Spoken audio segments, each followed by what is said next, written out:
6 o'clock live pictures of breaking news out of Minneapolis. Quite the visual there after a bus and a truck crash into a home in just the last few hours. Thank you for joining us on air and streaming on the KARE 11 app. I'm Jason Hackett alongside Alicia Lewis. And Megan McPherson's been on the scene this morning. We'll have new details for us in just a few minutes. We'll get to her. But first, we do have to get to the backyard for a check of our forecast here on this Monday. It's going to warm up this week.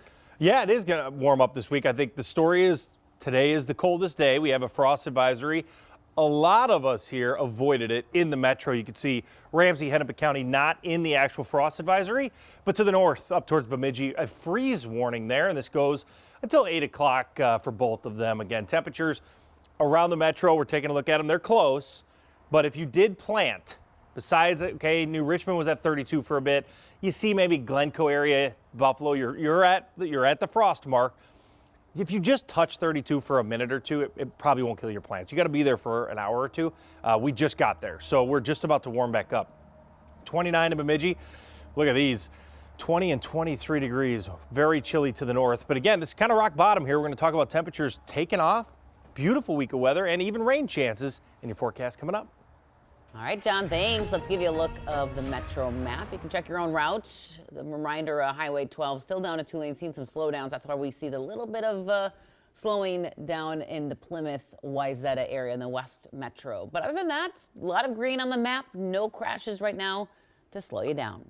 We do want to get back to that breaking news we've been following this morning out of Minneapolis. In just the last 2 hours, reports of a deadly crash into a house involving a bus and a truck. This happened on 10th Avenue South and 38th Street.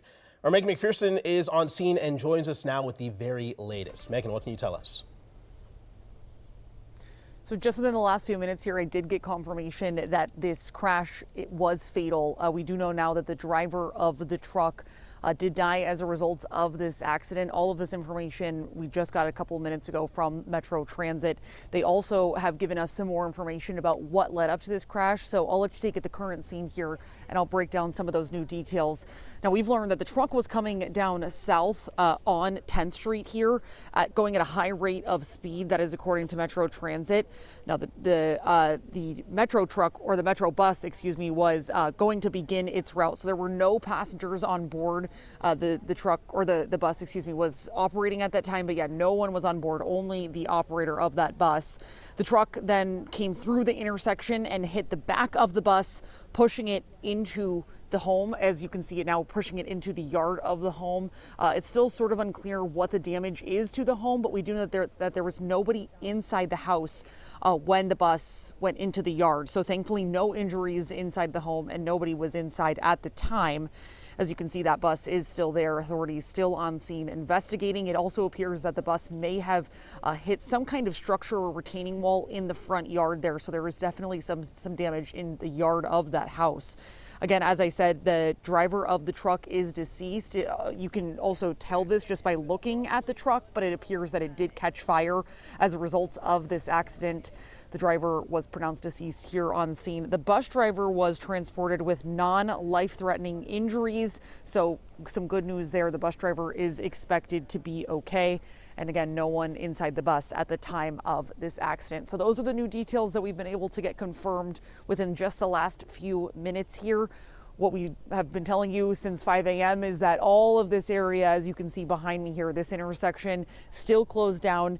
There's also, this scene kind of extends out several blocks in all directions. So this line behind me here, you can see it extends about a block from the intersection itself. Still not going to be able to drive through this area if you are heading out of the house right now. Put your route, your normal commute into Google Maps or something, some kind of navigation to try to find a way around this. All these side streets are open, but you're not going to be able to get down 38th Street here. Back to you. Well, really good to know that there were no passengers on the bus. It could have been much worse, but unfortunate to hear that that person in the truck did pass away. All right, Megan McPherson reporting live this morning. Thank you for those updates.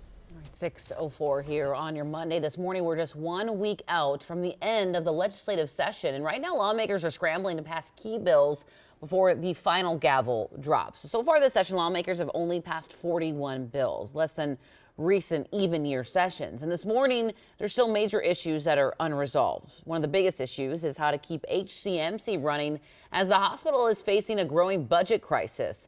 DFL lawmakers are backing a revised Hennepin County sales tax proposal, lowering it from 1% to 0.75%. But Republicans say there's still too many unanswered questions to support what they call a major tax increase.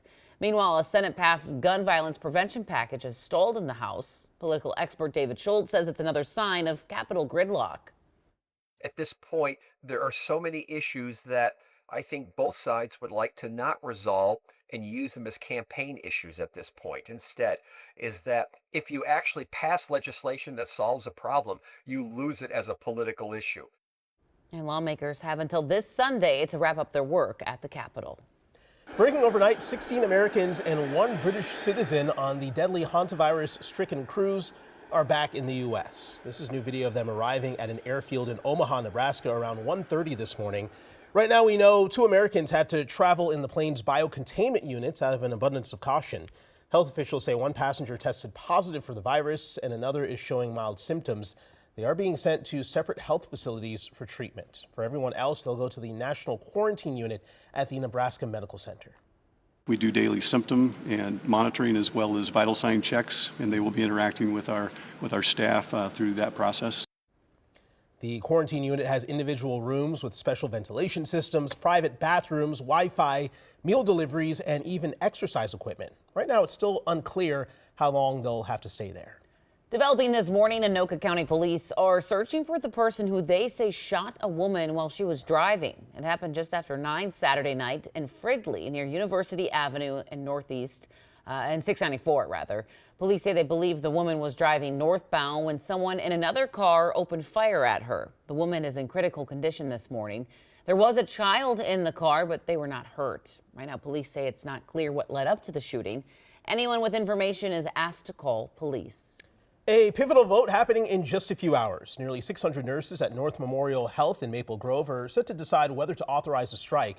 The nurses say they want a fair contract, safer staffing, and benefits to match other Metro Union hospitals. In a statement, North Memorial says in part it's, quote, committed to reaching an agreement that supports the organization's long-term financial stability and provides a positive working environment for the nurses.